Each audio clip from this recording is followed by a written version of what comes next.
Hey, I'm Ethan Bortnick, and you're tuned into Ones to Watch. Who is Ethan Bortnick? Your worst nightmare. I'm just kidding. He's a terrible piano player and pretty good chef, and don't go see him live. He's a really bad performer. I made delicious scrambled eggs, like French style, with a shit ton of butter, bunch of chives, and avocado toast with some lemon zest, thinly sliced radish that I pickled, broccoli sprouts, and jalapeno hot sauce that I made, like a salsa verde that I made from scratch. I wasn't kidding about the chef part. I love that. I guess maybe what my favorite genre is, because like I think one listen through of my music, I think you can tell that I pull from a lot of things, and I don't even have a least favorite genre, because I think all genres have good and bad qualities, except for electro swing. I think that can die out. But even ska, let ska make a comeback. Well, I never physically have picked up a piano. I'm very clearly not jacked, but I started playing piano when I was about 3 years old, and I discovered that I had perfect pitch, and I asked my parents for piano lessons. They told me no until I sort of like played classical music that I had listened to, over some CDs or DVDs that they would play in the background while they did laundry. And so I copied it on my little toy keyboard and finally convinced them to give me piano lessons. I think there's two pivotal turning points. I think one of them was when I first had listened to, when I had first listened to this record. I think this is the catalyst for everything that I do now.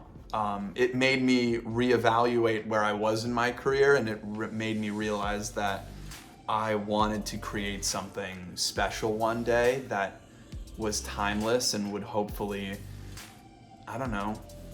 have an impact on people. And while I have not done that yet, or may never do it to this ability, I hope that I can, and at least striving and working towards that, and being able to make people happy with music and especially perform, that's really my goal. And the second turning point was in quarantine, where I started to really learn production, learn how social media works, and start to make music that I felt like was in here. So, hey! First of all, fire. Cannot believe you guys predicted that. How would you describe your music without using genres? I would say that it is incredibly vulnerable music. It's visceral, cinematic. I try to be cinematic with my music and tell a story outside of just the lyrical content. And I'd say it's very menacing in different ways. Hopefully that was without using genres. I don't like flipping or reusing chord progressions often. However, I do have a preferred scale, and that is the harmonic minor scale, which I will very much often use to color my songs, if that makes sense. I think you guys are giving me way too much credit, because honestly, I think it's fun and exciting to blend genres together, but I've been doing, the one part of that for a very long time in my life. And so having listened to and being a nerd about not just pop music, but all kinds of music, it makes it easy to transition into that, into my sound. It made it very easy, and I think that it just felt natural, and I love being able to pull from all my favorite composers and even my favorite artists now and songwriters now. So I think the exciting thing and the thing that drives me is trying to break outside of that, and hopefully one day doing something that feels so uniquely me that it doesn't sound like anything.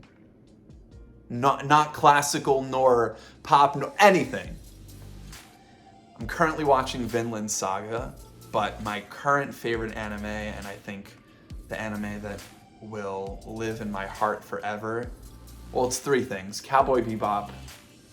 I love Kids on the Slope, which is, kind of obvious for me, and Soul Eater. Those are my three current. Also, don't sleep on Serial Experiments Lane. Fire. Ooh. I have a huge love for Chopin and Debussy. I love Beethoven, but I think Chopin's gonna win on this one. Just something about the romantic era of classical music. It absolutely is easier for me, and it comes more naturally to me because that's really my first instrument and my first voice.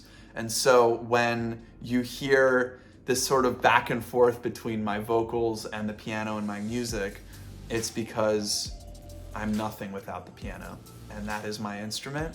And while I may occasionally from song to song, let it hang a little bit more in the background and let the song shine, I think the most important thing about me as an artist is that it's not just me, but it's me on an instrument. So I don't remember because I was like 5 or 6 when I did that, but I remember she smelled nice. I remember that she was incredibly kind. And I remember that I really didn't give a shit about what I said to her because I didn't really know who she was at the time. So that made for some pretty funny and memorable moments. I think a lot of people and artists nowadays have a very salty relationship with TikTok, and I can understand why. However, I think it's the best tool that has come out in the last, ever in the music industry from a purely marketing standpoint. I don't think, not only marketing, but I think a consumption standpoint. I think actual consumers of music, people who love to listen and love to, I don't think there's ever been a better time to be an artist. And as crazy as that is to say, with how many problems I guess TikTok has sort of posed to the music industry as well, I think that it's exciting that the consumers have a hand in and a say in what is popular, as well as artists being able to promote themselves and make a decent living out of making art. And I think that's, I think there's progress still to be made, but I think it's a great step in the right direction. I think my biggest fear right now is 2 things.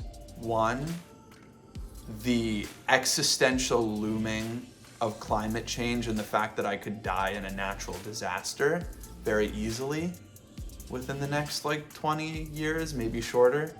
And the fact that I can just walk outside my house and there will be a mass shooting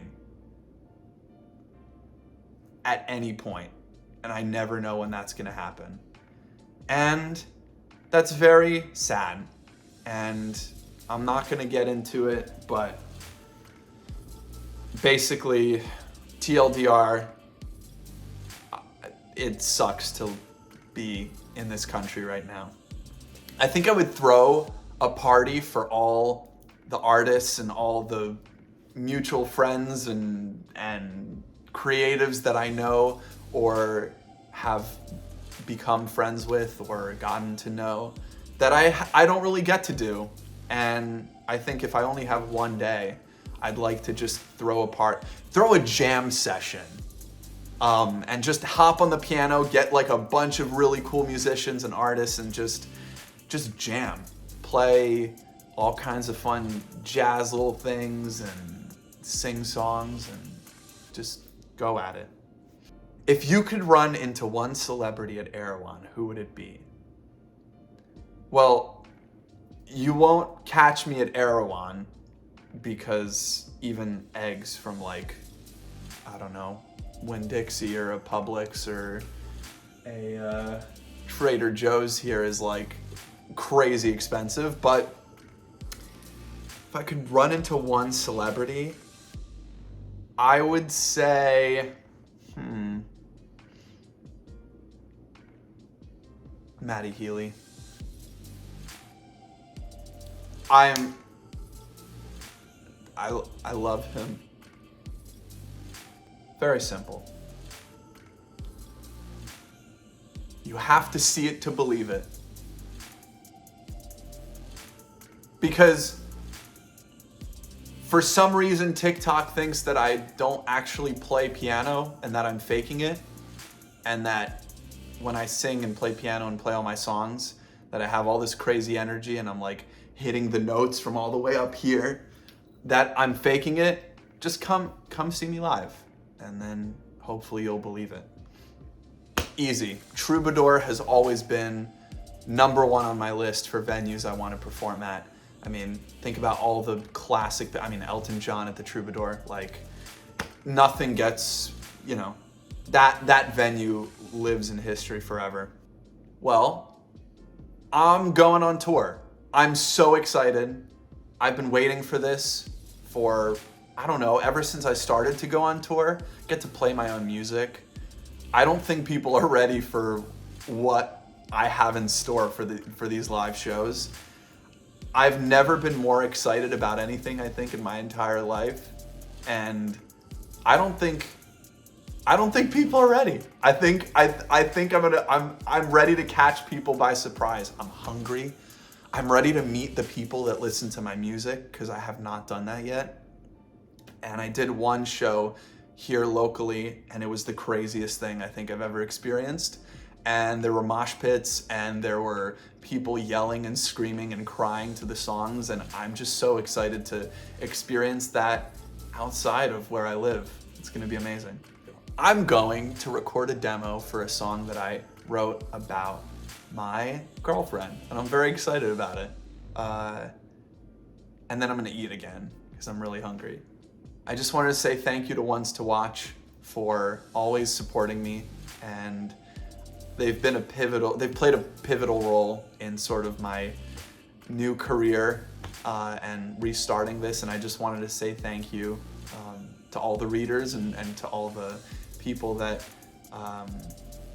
support Ones to Watch, and the people that are at Ones to Watch. So thank you for continuing to support all these amazing artists. And yeah, I hope you come see me on tour. It's gonna be fucking crazy.